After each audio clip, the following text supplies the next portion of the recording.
Apa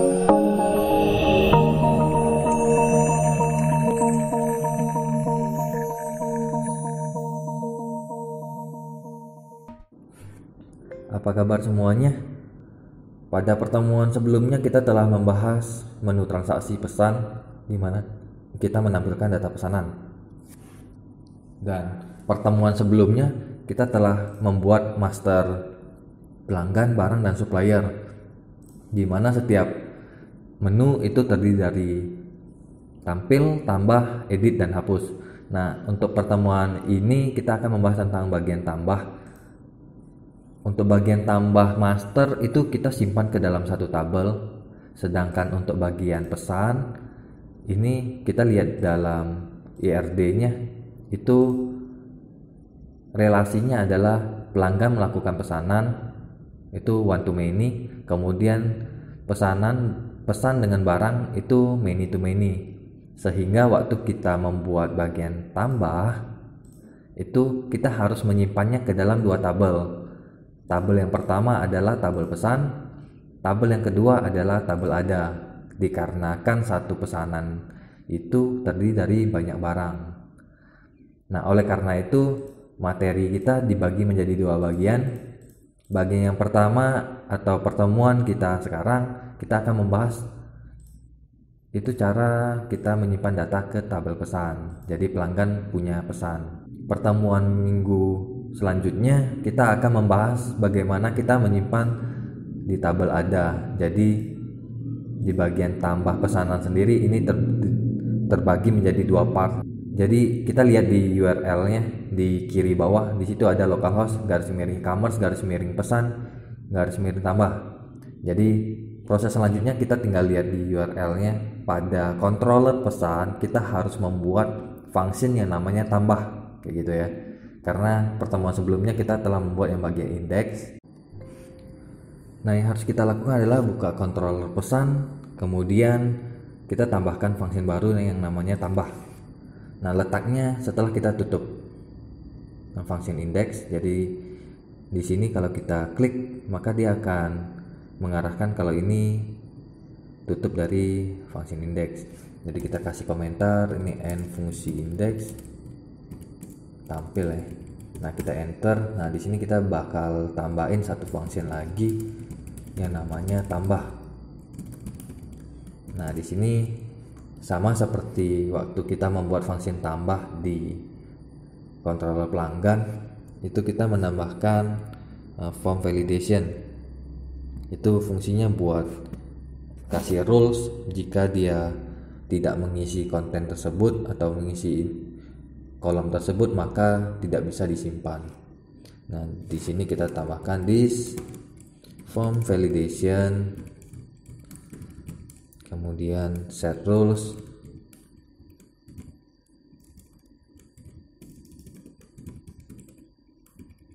ini name dari kolom tersebut yang harus kita masukkan di sini. Itu apa yang wajib kita isi. Yang pertama itu total order, ini wajib kita isi.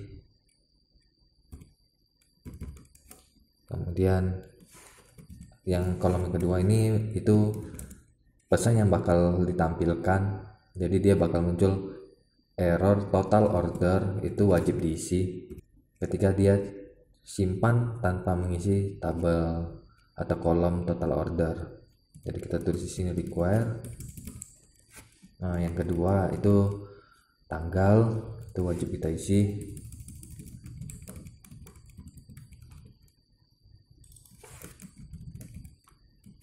Oke, jadi kita wajib mengisi dua inputan tersebut. Selanjutnya itu kita memberikan if. Kenapa kita harus memberikan if? Dikarenakan di sini ada dua kondisi. Yang pertama adalah kondisi ketika kita klik tambah pesanan, maka dia akan menampilkan form pesanan atau form yang harus kita input waktu memesan barang. Nah, kondisi yang kedua adalah waktu kita telah menginput isi daftar pesanannya kita klik pesan atau simpan, maka dia akan menyimpan data tersebut. Jadi kondisi yang pertama itu menampilkan form, kondisi yang kedua adalah menyimpan isi dari form tersebut. Jadi di sini kita kasih if jika form validation itu jika kita run nilainya false atau kolomnya belum terisi, maka kita akan menampilkan nama form atau inputan yang harus diisi. Jadi di sini kita ambil data pelanggan,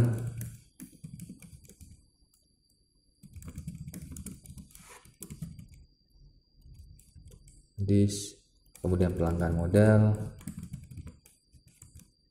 model sendiri udah kita tambahkan di bagian construct pada pertemuan sebelumnya.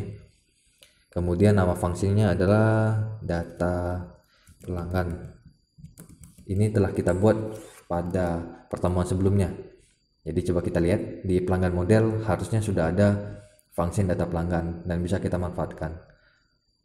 Nah, di sini telah kita buat data pelanggan, jadi semua data pelanggan itu udah terambil di bagian function ini. Kemudian kita balik lagi ke pesan. Jadi satu kali kita membuat function, maka kita bisa memanfaatkannya ke seluruh project. Nah, ini kelebihan dari AOP. Nah, setelah kita ambil data pelanggan, selanjutnya kita ambil data barang. Ini sama seperti yang tadi, kita telah membuatnya di pertemuan sebelumnya.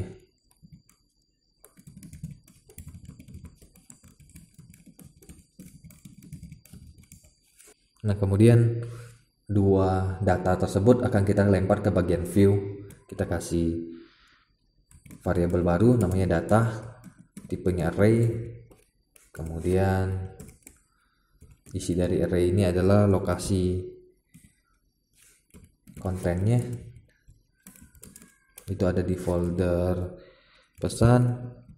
Kita beri nama tambah pesan. Kemudian array yang kedua itu berisi tentang data pelanggan.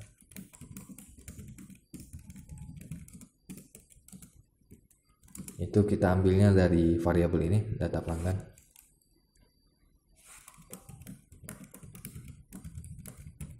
Nah, kemudian yang ketiga adalah data barang yang bakal kita lempar.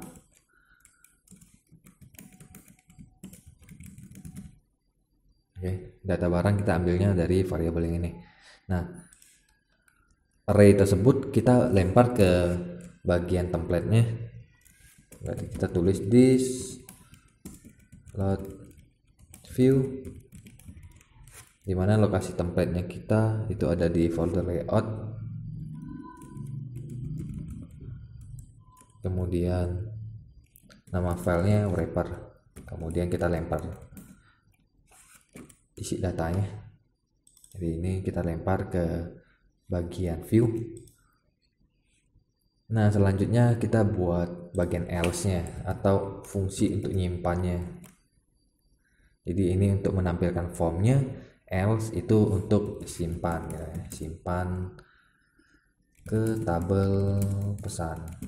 Oke, kita buat bagian simpan ke tabel pesan. Nah, di sini kita masukkan ke dalam array yang namanya data. Kita tulis array. Nah, ini yang bakal kita simpan isi dalam array tersebut. Nah, yang bakal kita simpan itu kolom pertama adalah nomor order. Kita tulis this input post, itu berarti metode yang digunakan untuk melemparin data dari view ke controllernya itu menggunakan metode post. Nah, di sini name-nya adalah nomor order.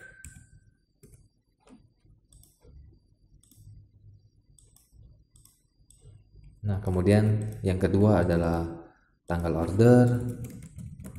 Jadi ini disesuaikan dengan atributnya.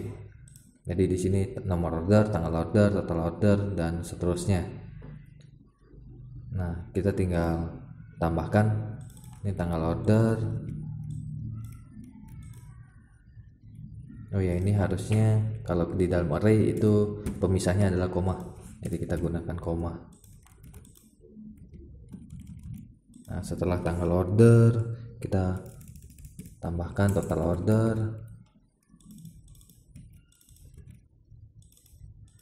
Yang keempat itu pelanggannya. Kemudian di sini ada nama, kemudian alamat, terus status.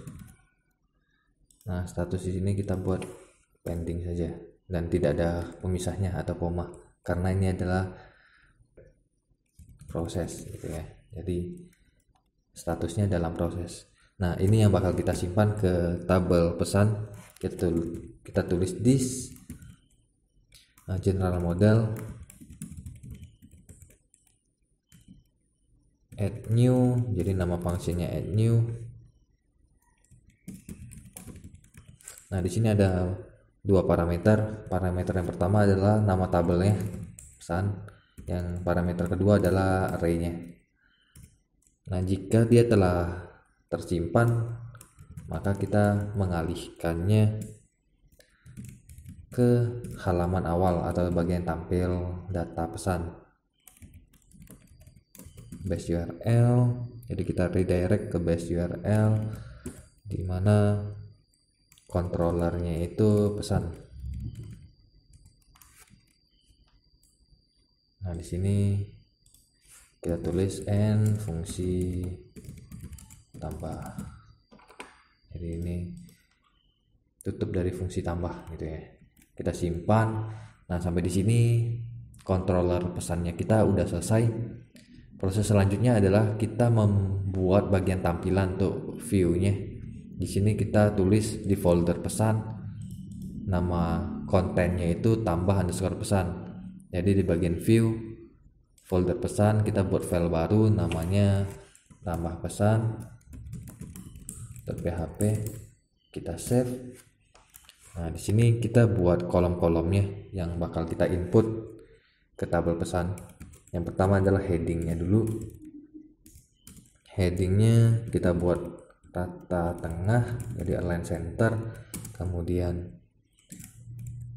isi dari headingnya adalah tambah order, tutup heading 2. Kemudian kita buat form yang metode yang digunakan adalah post seperti yang kita tulis di bagian controller tadi. Actionnya ini adalah lokasi dari functionnya, jadi lokasinya itu ada di, kita tulis echo base URL, kemudian nama controllernya itu pesan, kemudian fungsinya tambah, kita tutup. Nah, kemudian kita tutup formnya. Nah, di dalam formnya ini yang bakal kita masukkan inputannya, kita pisahkan berdasarkan P atau paragraf. Di dalam paragraf ini terdiri dari dua bagian. Yang pertama label ini fungsinya buat mudahin kita untuk tahu, oh ini kita wajib mengisi nomor order gitu. Nah, yang kedua itu bagian inputannya, kita kasih tabnya text, kemudian kelasnya itu form control. Jadi form control ini bawaan dari Bootstrap untuk memperbagus tampilannya. Jadi kalau nggak ada kelasnya, dia bakal tampilannya itu bakal kotak gitu. Name-nya ini yang bakal kita lempar ke bagian controller, jadi kita sesuaikan dengan atributnya, nomor order. Nah, sampai di sini kita udah ada satu inputan, kita tinggal copy dan ganti sesuai dengan atribut selanjutnya, tanggal order. Tabnya kita ganti jadi date, kemudian Kemudian kita tambahin lagi total order. Selanjutnya untuk bagian pelanggan ini kita dapatnya dari tabel pelanggan, sehingga kita harus melakukan for each data pelanggan. Di sini kita udah ngelemparin data pelanggan ke bagian view, sehingga kita tinggal mengekstraknya aja gitu. Jadi ini kita tulis kode pelanggan gitu ya. Nah, inputannya bukan input seperti ini, jadi kita delete aja. Kita pakai select box. Name-nya itu kita sesuaikan dengan yang di atributnya, kd underscore pelanggan. Kemudian kelasnya kita sesuaikan dengan bootstrap-nya, itu kita isi form control. Nah, di dalam select ini berisi banyak option. Nah, option ini dapatnya dari data pelanggan, dari tabel pelanggan itu. Jadi di sini kita buka PHP karena bentuknya PHP. Kita ngelakuin if jika data pelanggannya nilainya true atau isinya itu ada di tabel pelanggan, maka kita lakuin for each atau perulangan. Pelanggan kita aliasin jadi row pelanggan. Nah, di dalam for each ini yang bakal kita masukkan option. Jadi option value ini yang bakal kita simpan. Jadi kalau kita pilih, yang disimpan adalah value-nya.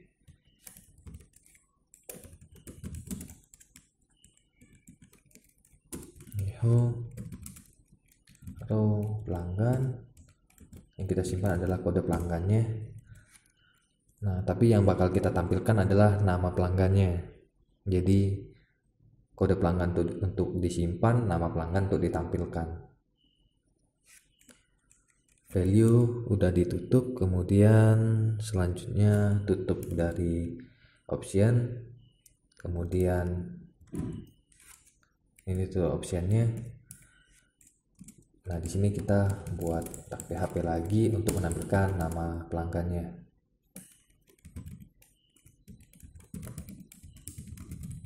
Nah, seperti ini. Nah, nama pelanggan ini kita bisa lihat di atributnya di tabel pelanggan. Jadi di sini atributnya itu nama pelanggan, makanya kita tulis di sini nama pelanggan yang bakal ditampilkan. Nah, selanjutnya masih ada 2 kolom lagi. Jadi di sini kita copy lagi. Itu nama, ini opsional aja. Jadi walaupun dia kosong, ini berarti nggak disimpan gitu. Kemudian setelah nama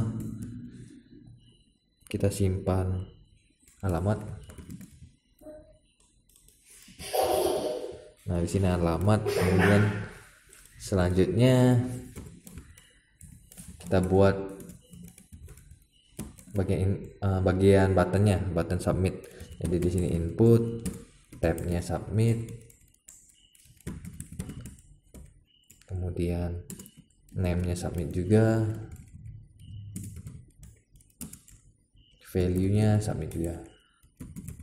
Jadi kita samakan. Nah, selanjutnya kita tinggal tes aja apakah ini udah ditampilkan di bagian transaksi yang pesan. Jadi kita klik pesan. Nah, di sini terdapat error di line ke-46 di controller pesan. Jadi jika terdapat error, kita tinggal buka aja sesuai dengan line ini 46 pesan line ke-46. Nah, di sini kita kurang titik koma, kita simpan lagi, kita refresh lagi. Nah, kita klik tambah pesanan. Nah, di sini terdapat error di barang model line 25 kontrol pesan. Jadi kita buka kontrol pesan line 25. Nah, barang model. Ya, jadi terdapat kesalahan pada pertemuan sebelumnya. Jadi di sini pelanggan model harusnya yang lot keempat itu barang model. Jadi di sini kita ganti, kita simpan, terus kita refresh lagi. Nah, tampilannya itu seperti ini. Jadi pelanggan itu bisa kita pilih seperti itu. Nah, kita coba isi nomor order itu N002, tanggalnya kita bisa pilih, total ordernya berapa, pelanggannya contohnya Dona, nama opsional kita tes aja, tes alamat. Nah, kita simpan, klik submit. Nah, ini udah tersimpan gitu ya. Nah, coba kita buka tabel pesannya. Nah, ini udah tersimpan semuanya dalam proses alamat, tes, kemudian kode pelanggannya yang kesimpan, total order dan sebagainya. Nah, sampai di sini pertemuan yang ke-13, yaitu bagaimana cara buat tambah transaksi pesanan. Kita lanjut ke part yang kedua.